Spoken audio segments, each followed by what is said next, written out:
저희가 오늘 읽었던 말씀이 이제 누가복음 17장 22절에서 30절인데요.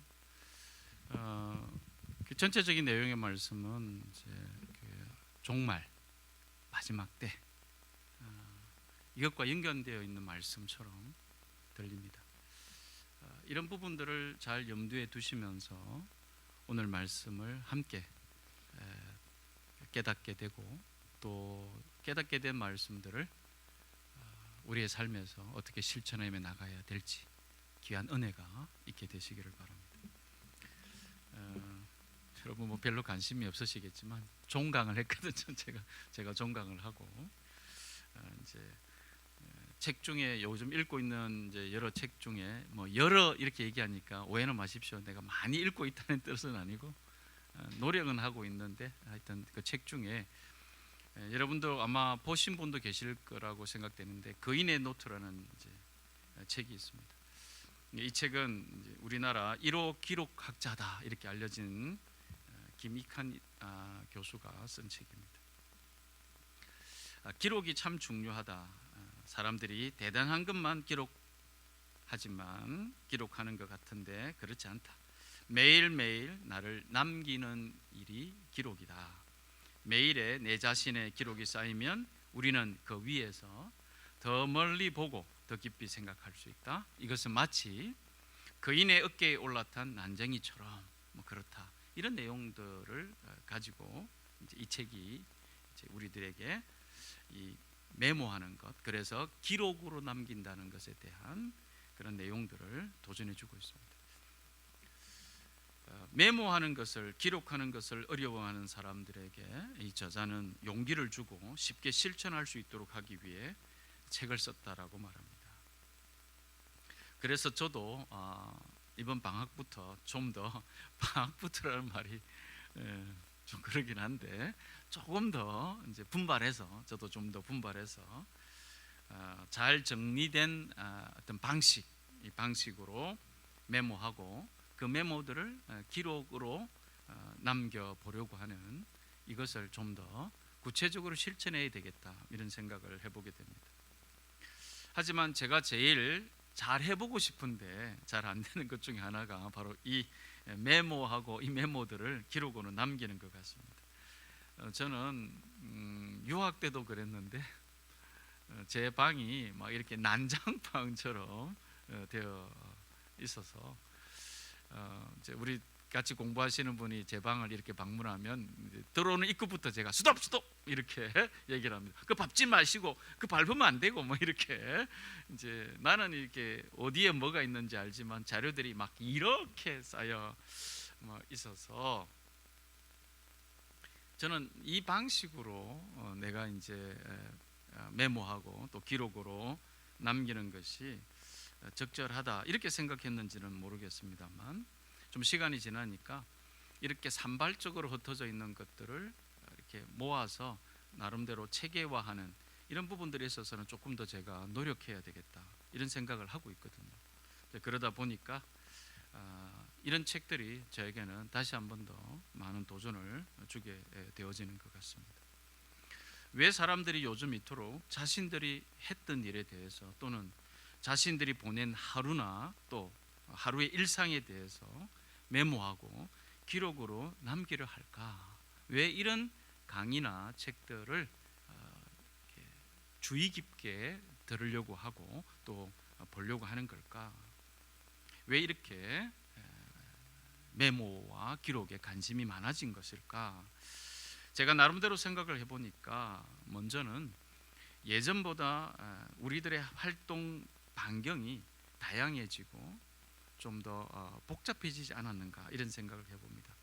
단순한 이런 뭐 농경 사회가 단순하다 이렇게 단정 지을 수는 없지만 좀 더 단순한 일과에서 오늘의 현대가 복잡하고 다단해지지 않았을까. 하루 종일 너무 많은 것들을 하다 보니 정신없이 산 것 같은데 내가 뭘 했지? 또 그런 내 일상들을 돌아보면서 내가 한 일들을 또 쳐다보면서 위한 뭐 이런 부분들을 삼고자 하는 것 아닌가? 이런 한쪽의 생각이 들었고, 또 하나는 사람들이 예전보다 더욱더 자기 개발, 자기 성장에 관심을 더 가지고 있는 거 아닌가 이렇게 생각해 봅니다. 그래서 매일 똑같은 일상의 반복에서 좀 더 나은 자신이 되기 위해서 목표를 정하고 오늘 할 일을 기록하고 한 일을 기록한 것을 보면서 자신의 또 성장의 동력으로 삼으려 하는 것은 아닐까 이런 생각을 해보게 됩니다.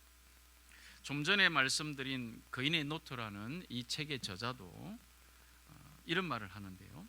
기록하는 순간 삶이 달라진다. 기록하면 인생의 방향이 보인다. 당신의 일상에 의미를 부여하라. 뭐 이렇게 이제 얘기를 했는데, 저는 이제 이 말을 아무 의미 없는 것 같은 일상을 그냥 하루하루 살다 보면 정말 의미 없이 이렇게 흘러가게 되니, 의미 없이 보였던 그 작은 일들을 이렇게 좋게 쌓아서, 또 이렇게 그 의미 없이 보였던 일들을 좀 이렇게 잘 쌓아서 삶의 방향과 의미를 발견해라. 당신의 그래서 하루를 의미 없이 보내지 않도록 해라. 일상이 소중하다. 뭐 이렇게 이해가 되었던 것 같습니다. 그런데 여러분, 오늘 우리가 함께 읽은 본문에서도 사람들의 평범한 일상은 등장합니다. 평범한 일상이 등장하는데요, 27절과 28절 말씀에 보니까 물론 노아가 방주에 드는 날까지라는 이 전제가 있긴 하고 롯 시대와 같이 이런 전제가 있긴 하지만 그 뒤에 등장하는 말들을 보면 우리의 일상을 말하는 것 같습니다. 사람들은 먹고 마시고 장가가고 시집가고 이렇게 얘기했고, 그 밑에 롯의 시대에도 먹고 마시고 사고 팔고 나무를 심고 집을 짓고, 이 당시에 2000년 전의 당시의 삶에서 어떤 일상을 표현하고 있는, 이렇게 우리가 이해할 수 있는 그런 말들을 우리가 읽어낼 수 있습니다. 그리고 그 다음에 하늘에서 불과 유황이 쏟아져 내려서 그들을 모두 멸망시켰다. 이렇게 이제 일상에 대한 표현의 결말을 오늘 잠깐 읽었던 이 말씀에는 모두 멸망시켰다. 이렇게 이제 기록하고 있죠. 여기서 사람들이 했던 행동들, 먹고 마시고 장가가고 시집가고 사고 팔고 나무도 심고 뭐 집을 짓고, 그러니까 이런 행동들이 이제 우리가 살아가는 일상으로 이해할 수 있겠습니다. 자, 그런데 그렇게 일상을 살아갔던 사람들의 결말이 모두 멸망되었다. 모두 멸망되었다. 이렇게 이제 결론이 기결되고 있다는 거죠. 혹시 이 구절을 보면서 이런 생각이 우리에게 들진 않을까 이렇게 생각하는데요, 바로 이런 생각입니다. 먹고 마시고 장가가고 시집가고 사고 팔고 나무 심고 집을 짓고 이렇게 살았기 때문에 멸망한 것인가, 이런 거죠. 그러니까 일상을 살았기 때문에 멸망한 것인가, 이렇게 생각해 볼 수도 있는 여지의 말씀이다, 이렇게 보여지는 거죠. 자, 이런 이제 질문을 하게 되어지고, 또 하나는 예수님께서 이 말씀을 왜 시작하게 되셨는지, 오늘 우리가 읽었던 본문 앞에 20절부터 보면 이렇게 살았던 사람들의 이야기가 20절의 이 내용을 보면 어떻게 연결될 수 있을까라는 또 의문도 있습니다. 그러니까 오늘 본문을 보면서 딱 드는 첫 번째의 두 가지가 일상을 살았는데 멸망했는가라는 것과 이 일상의 멸망이라는 이 내용들이 본문이 시작되는 20절에 예수님께서 이 말씀을 시작하였다라고 여겨지는 이 말씀과 어떻게 연결될 수 있을까라는 생각이 드는데요, 그 말씀이 뭐냐면 20절을 보겠습니다. 바리새파 사람들이 등장하죠. 그리고 이들이 예수님께 물어봅니다. 여쭤봅니다. 하나님의 나라가 언제 옵니까? 이렇게 물어보죠. 이 말 자체로서는 하나님의 나라가 언제 옵니까? 이 말로서는 이 말에 담겨져 있는 그런 이 바리새인들의 진정한 의도가 뭘까 이렇게 파악하기는 좀 쉽지 않은 것 같습니다. 뭔가 의도를 가지고 물어본 것 같은데 그 의도를 파악하기가 좀 쉽지 않습니다. 그런데 노아의 때와 롯의 때를 똑같이 이렇게 말씀하고 있는 것이 마태복음 24장에 그렇게 되어 있습니다. 마태복음 24장에 롯의 때와 또 노아의 때 이것이 이제 똑같이 이렇게 중첩되어 있는데, 자, 이 24장 마태복음 24장의 그 내용들을 그대로 가지고 오면서 우리는 이 17장 20절의 바리새인들의 질문을 이해할 필요가 있습니다. 그러니까 마태복음 24장은 어떤 내용이냐면 종말에 대한 내용이거든요. 심판에 대한 내용이거든요. 그러니까 이제 언제 옵니까 심판이 이렇게 얘기하니까 예수님께서는 현상들, 그 심판과 관련되어진 현상들 뭐 이런 얘기들을 하고 계시거든요. 이런 상황에서 아마 이제 바리새인들의 이 질문이 연결되어져 있지 않을까 이렇게 생각해야 될 것 같고요. 그렇게 생각하다 보면 이 바리새인들의 질문에는 숨겨져 있는 뉘앙스가 있겠다 이렇게 보는 거죠. 이 숨겨져 있는 뉘앙스가 아마 이렇게 들려집니다. 저는 예수님이 말하고 있는 그 하나님의 나라는 도대체 언제 온다는 말입니까? 라는 다소 도전적인 거, 다소 또 약간 비난거리는 듯한 언제 오는 겁니까? 도대체 온다고 하는데 언제 옵니까? 뭐 이런 말투처럼 제게 이제 들려졌습니다. 이것은 이제 24장과 연결해서 이해해 보니까 제가 느껴졌던 뉘앙스라 이렇게 말씀을 드립니다. 자, 여러분 예수님께서 이제 이 땅에서의 3년의 사역을 시작하시면서 그분께서 제일 먼저 하셨던 말씀을 기록하실 건데 그것이 회개하라라는 말씀입니다. 회개하라, 천국이 가까웠다. 이 말씀을 가장 먼저 하셨죠.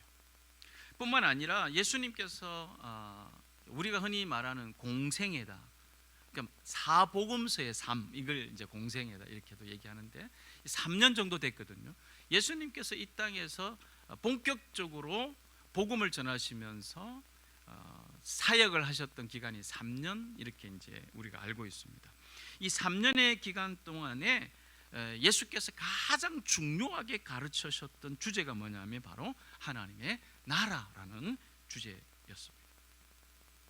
이런 하나님의 나라에 대한 예수님의 가르침을 당시 종교 지도자들은 그들의 마음에 썩 들어 하지 않았던 것으로 볼 수 있습니다. 그래서 종교 지도자였던 바리새파 사람들이 예수님께 이런 질문으로 예수님에게 도전적 반응을 하는 거 아니겠나 이렇게 보는 거죠. 그래서 당신이 그렇게 중요하게 가르쳤던 그 하나님의 나라는 이들이 얘기합니다. 언제 옵니까? 이렇게 얘기합니다. 언제 옵니까? 자, 이렇게 하나님의 나라가 언제 오는가 이렇게 물어봤죠.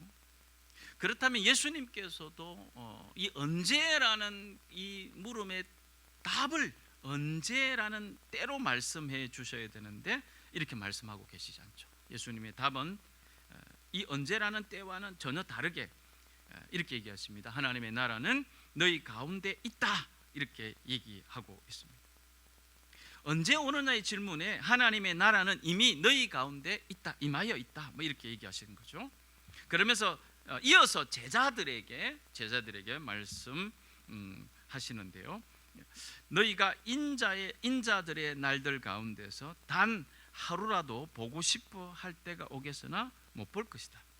사람들이 저기에 계신다 여기에 계신다 하더라도 너희는 따라 나서지도 말고 찾아다니지도 말아라. 이렇게 우리 눈으로 볼 수 없는 하나님의 나라가 너희 가운데 임하여 있다라고 말씀하시면서 이어서 얘기하신 것이 바로 노아 시대에 벌어진 일과 롯 시대에 소돔과 고모라가 멸망할 당시의 사람들에 대한 모습을 말씀하고 계시는 거죠. 예수님의 이러한 말씀에서 우리가 알 수 있는 것은 하나님의 나라에 대한 이해입니다.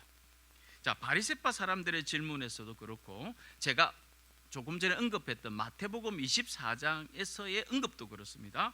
예수께서 다시 오시는 때와 세상 끝날의 징조를 물어볼 때 예수께서 말씀하시는 하나님의 나라는 마지막 종말의 때가 임할 때 비로소 임하는 하나님의 나라, 그게 초점을 먼저 두고 계시진 않습니다. 그러니까 예수님께서는 사람들은 24장에 보니까 성전을 가리켰죠. 예수님 보십시오, 이 성전이 얼마나 이렇게 위대하고 아름답습니까? 무너진다 그랬죠. 그러면서 이제 종말에 대해서 얘기하시는 거죠.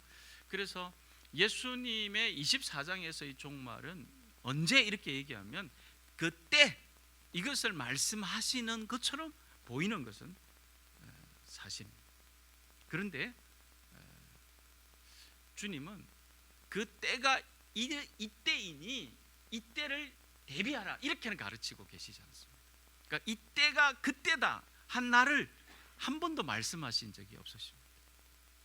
그러면서 이제 이어서 오늘 누가복음에서 보니까 종말의 때를 말할 때는 심판이 언제 옵니까? 이렇게 물어보면서 한 날을 가르쳐 주십시오 이렇게 얘기하는 것 같은데 주님은 거기에 대해서 말씀하지 않으시고 이미 하나님의 나라가 너희 안에 임하여 있다. 자칫 잘못하면 종말이 우리 안에 있다 이렇게 들리는데 그 뜻이 아니라는 거죠. 종말이다 이런 뜻이 아니라는 거죠. 여기서 주님이 먼저 얘기하시고자 하시는 게 뭡니까? 예수께서 이 땅에 계시는 동안 몸소 보여주심으로 가르쳐 주신 죄인을 불러 회개케 하고 그들을 구원하려 이 땅에 오신 그 구원을 베푸시는 하나님의 은혜의 때, 은혜의 날로서 하나님의 나라가 임할 것이다, 임하여 있다 이렇게 우리들에게 말씀해 주시는 거죠. 이것이 종말을 이해하는 아주 중요한 그런 내용이 되겠습니다. 그래서 이 구원의 은혜를 믿는 자에게는 하나님의 나라가 그들 가운데 임하여 있다, 이미 임하여 있다라는 것을 우리가 기억해야 합니다. 예수님께서 전하신 복음을 믿는 곳, 믿는 사람들을 통해서 그곳에 하나님의 나라가 이루어진다는 거죠. 여러분이 지금 예수 그리스도를 믿고 살아간다 그러면 여러분이 있는 곳에 하나님의 나라가 임하여 있는 것이다. 그러니까 그곳은 하나님의 통치가 있는 것이다. 하나님의 다스림이 있는 것이다. 하나님의 하나님 되심의 인정함이 있는 것이다. 이렇게 이제 말씀을 하고 계시는 거죠.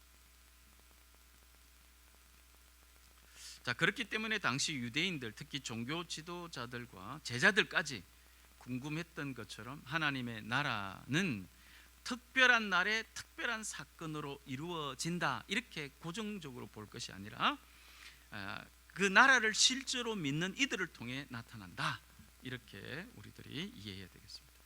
예수가 그리스도이심을 믿는다고 하면서도 하나님의 나라에 대한 이런 이해들을 제대로 하고 있지 못한다면 심각한 문제가 어디서 다시 발생할 것으로 봐야 되냐면 우리는 우리 자신의 삶에 대해 제대로 이해하거나 우리의 삶의 방향과 의미를 올바르게 설정하며 살아갈 수 없게 되는 거죠. 왜 그렇습니까? 여기 있다 저기 있다 그게 쏠려다니게 되는 거죠. 내 삶이 여기 있다 저기 있다 종말에 끌려다니는 삶은 하나님의 나라를 이해하고 있는 삶이 아니다 이렇게 이제 얘기하고 계시는 거죠.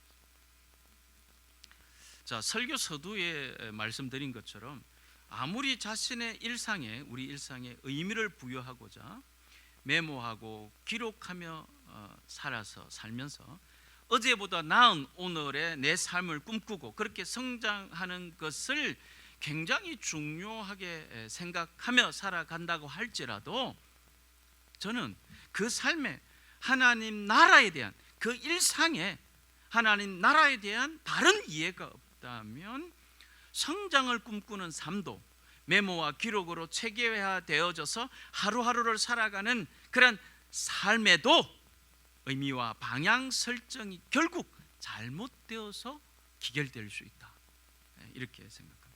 다시 말하면 하나님의 나라는 우리가 일상을 성장하고 발전해내고 이 일들을 위해서 부단히 노력하고 하는 이러한 행토로서 내 삶에 하나님의 나라가 이해되어진다, 이렇게 볼 수 있다, 이렇게 얘기할 수 없다는 거죠. 오늘 본문에서 노아가 방주에 들어가던 날까지, 그 다음에 롯 시대에 롯이 그 성을 떠날 때까지 만약에 일상이 하나님의 나라와 관련된 일상이었다면 그 일상은 노아의 방주를 볼 수 있었을 것이고 롯을 통한 하나님의 심판에 대한 메시지를 들을 수 있는 일상이었을 것이다, 이렇게 본다는 거죠. 그러나 그들의 일상은 방주를 보지 못한 일상이었고 롯이 소돔을 떠나는 것과는 전혀 관심이 없는 일상을 살아가고 있었다, 이렇게 우리가 보아야 된다는 거죠. 우리 조금 더요. 여러분, 저는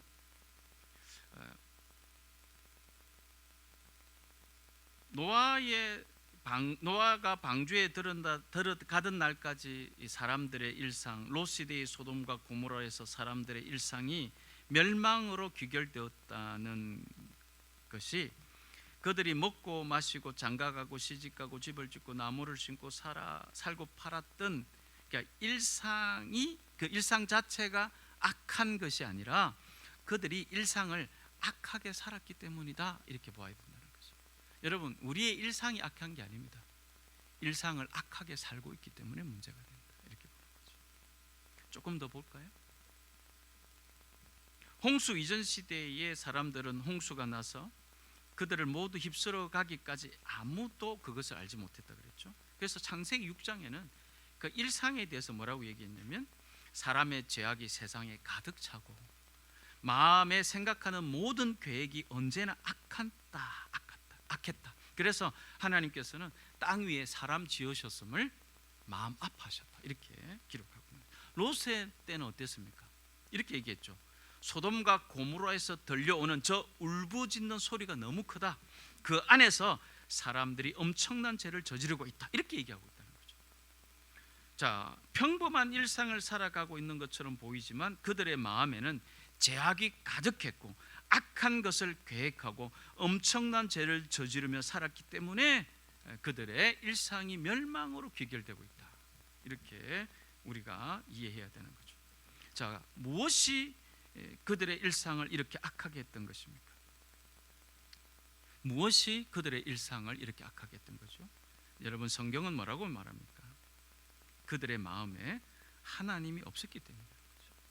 하나님이 없기 때문에, 하나님에 대해 무관심했기 때문입니다. 곧 노아의 방주, 소돔과 고모라 사람들의 심판의 때 그들의 일상은 하나님에 대해 무관심한 일상이었고 하나님이 존재하지 않는 일상을 살아가고 있었기 때문에 그들의 삶의 방향과 의미는, 그러니까 그들의 일상을 통해서 그들에게 보여지는 삶의 방향과 의미는 죄악으로 가득하고 악한 것뿐이었다라고 성경은 우리들에게 경고하고 있다는 거죠.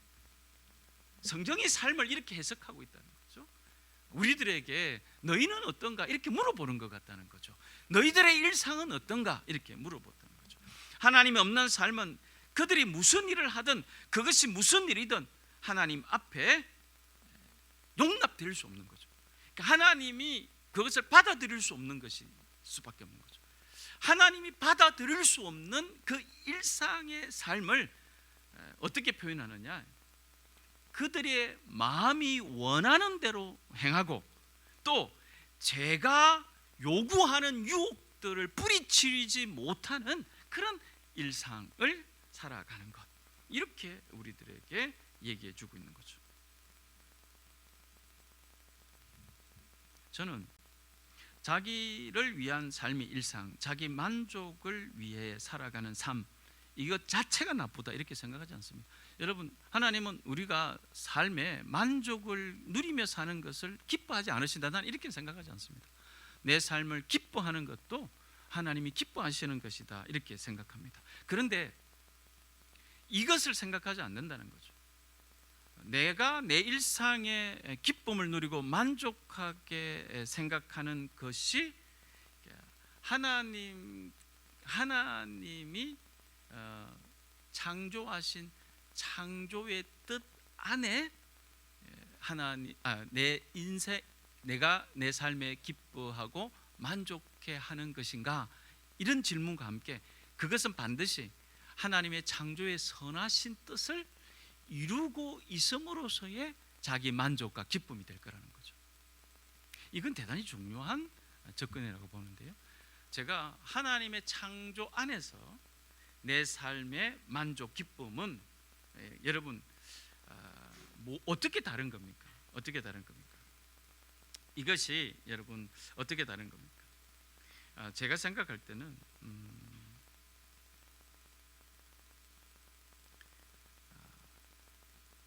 고린도전서 10장 23절로부터 33절, 다시 말해서 우리가 행하는 사소한 모든 일들, 예배 시간 외에 경건하게 보내는 시간 이외에 모든 크고 작은 일들 가운데 하나님의 나라로 살아가는 일상, 이 이해는 어떻게 해야 되는가? 이렇게 이제 다시 질문해 보면 이것은 제가 한두 가지로 딱 이렇다 이렇게 말하기는 어렵지만 여기에 대해서 아주 중요하게 우리들에게 건면해 주는 말씀, 고린도전서 10장 23절로부터 33절에 보니까 이렇게 얘기하고 있죠. 하나님의 나라로 일상을 살아가고자 하는 우리에게 중요한 기준이 되게 하는 말씀이 여기에 담겨져 있죠.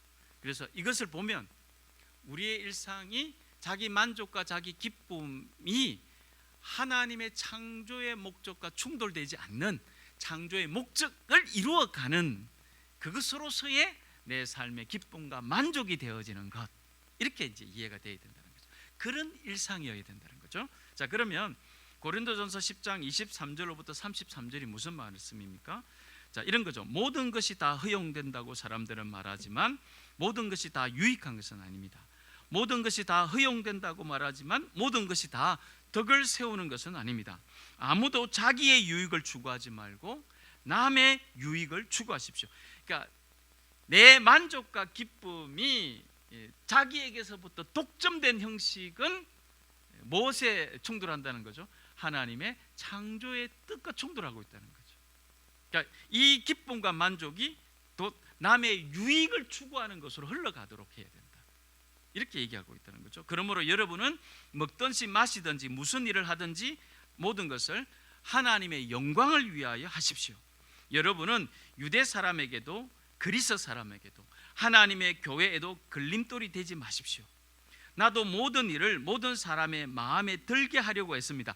마음에 들게 하려고 했습니다라는 이 뜻이 뭐냐? 뒤에 바로 나오죠. 그것은 내가 내 이로움을 구하지 않고 많은 사람의 이로움을 추구하여 그들이 구원을 받게 하려는 것입니다, 이렇게 얘기하고 있는 거죠. 구원을 받게 하려는. 다시 말하면 여러분, 내 일상을 바르게 살아가고 있다라는 것은 그 일상이 하나님의 창조의 뜻과 맞아가야 된다는 거고, 구체적으로서는 다른 사람과의 관계에서 내 중심의 삶이 아닌 다른 사람의 유익을 구하고 다른 사람과 더불어 살아갈 수 있는 그 일상을 말한다 이 말이죠. 그걸 통해서 하나님이 영광을 받으셔야 된다, 그렇게 말씀하셨거든요. 그러니까 하나님이 영광을 받으신다라고 하는 구체적인 것이 뭐냐? 그 사람의 구원을 이루려 합니다, 이렇게 보는 거죠. 구원을 이루려 합니다. 우리가 살아가는 일상의 방향과 의미가 하나님의 나라에 있다면 우리의 크고 작은 모든 일들은 내 이로움을 구하는 것보다는 많은 사람의 이로움을 추구하는 것이 되어야 되고, 그들이 그래서 구원받게 하려는 것에 기결될 수 있어야 된다, 그런 얘기죠. 그것이 하나님 나라를 향한 우리의 삶의 방향과 의미가 되어야 됩니다. 그러기에 모든 것이 다 허용된다고 말하지만 모든 것이 다 유익하고 모든 것이 다 덕이 되는 것은 아니다, 이렇게 말하는 거죠.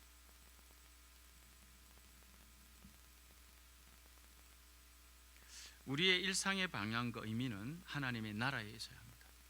그런 삶을 꿈꾸며 기대하고 살아가는 사람은 먹든지 마시든지 하나님의 영광을 위해 사는 사람들이다 이렇게 말씀드릴 수 있습니다. 이런 사람들의 먹고 마시고 시집가고 장가가고 나무를 심고 집을 짓고 사고 팔고 하는 일상은 결코 멸망으로 기결되지 않습니다. 사랑하는 교우 여러분, 우리들의 보잘것없어 보이는 일상에 의미를 부여하며 살고 싶지 않습니까? 특별한 일, 특별한 때가 아니라 매일매일 작은 일에도 오늘 여러분에게 주신 말씀을 기억하시기를 바랍니다.